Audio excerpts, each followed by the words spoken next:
السلام عليكم. أشهر الكذبات عند النساء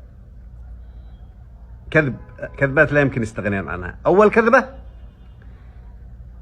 أني عيالي ماشي بياكلون، وأكلوا الشعراء والوعرة، ماشي بياكلون ماني مع عيالي. والكذبة الثانية: والله أنها الحبل خربني، ولا ما شاء الله علي كان أقول 1000 مركوزة.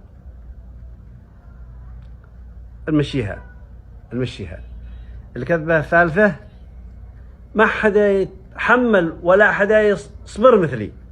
الباقيات ماشي بيتحملين ولا بيصبرين، ماشي إلا هي بس.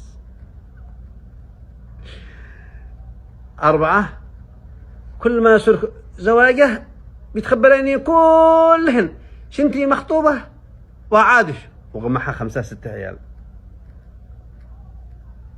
الكذبة الرابعة. الكذبة الخامسة: كل من عاد شافني ماشي بيصدق ان هذه بنتي، وبنتها مزوجة معها، بتجي ويتها العرس ويت بنتها ولا اي مكان، قال ماشي بيصدق ان هذه بنتي.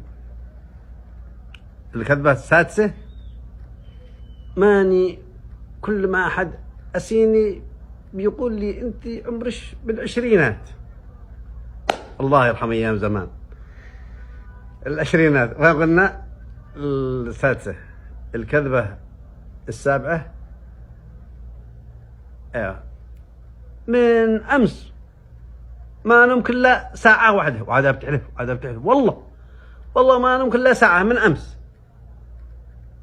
يا بنت الناس، والليل كله والنهار ساعة واحدة. نمشيها. الكذبة الثامنة، ولا خلاص الثامنة ما في داعي نقولها، نكتفي بهذه. والسلام عليكم ورحمة الله وبركاته. هذه بس من شان الضحكة والمزح والنكت، ما حد داري نحو يقع المأوى الليلة. الله يستر وأنا بيئة الليلة. الله معكم، فالله كل واحد يدور عمره فراش.